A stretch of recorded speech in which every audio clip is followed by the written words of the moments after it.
You can't mandate innovation. You've got to have the right people, and you've got to be prepared to tolerate a little bit of chaos. You'll never get a pearl unless you let a bit of sand into the oyster. I grew up a barefoot boy on a 30,000-acre cattle ranch in what was then Rhodesia, now Zimbabwe. I developed as a young boy a passion for all things mechanical, which then got translated into an interest in computing. I went to college to study economics and took a statistics course. They taught us how to program in BASIC. And for those of you who remember BASIC, it was love at first contact, and that's what put me on the trajectory that I've since followed.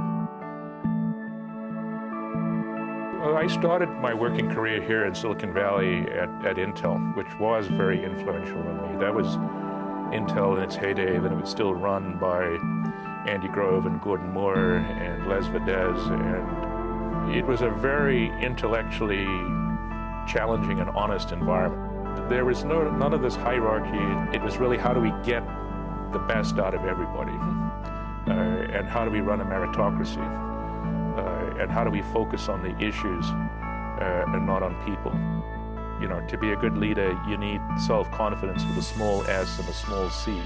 In other words, you need the self-confidence to both set a direction and take feedback and have the courage to course correct without fearing that you'll lose face in doing so.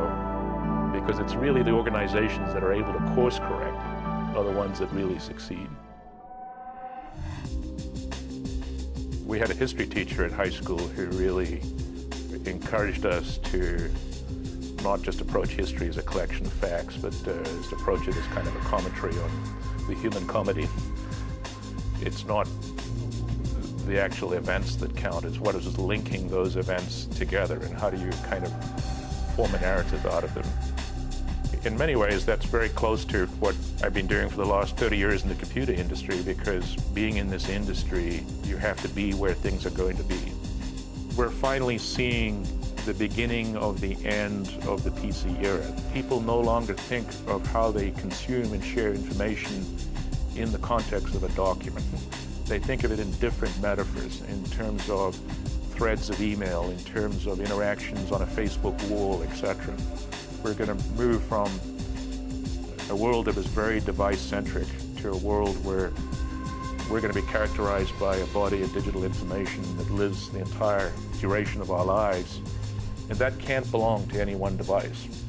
It's an interesting question of who does it belong to. Is it going to belong to Facebook? Because that's where all our information lives. I think this is a really important question that society needs to figure out. One of the things I say to the folks here at VMware is every one of us should be very cognizant of the fact that we won the lottery of life, that there are probably hundreds, if not thousands, of other people in the world who are equally qualified in terms of intellectual ability and emotional ability to do what we do. But they're not here basically just through a quirk of fate, and to whom much is given, much is expected. So I've tried to create the potential here for a culture of service and learning to emerge. We give our employees an additional week every year of paid time off to do service, because we think as important as the service they can do, equally important is the learning they will have by doing that service. I think a lot about how does the organization that we're part of want to be remembered. Let's assume that we're going to be one of the major participants in the cloud era. I want us to be remembered as a company that at the end of that journey, people say, we gave more than we took.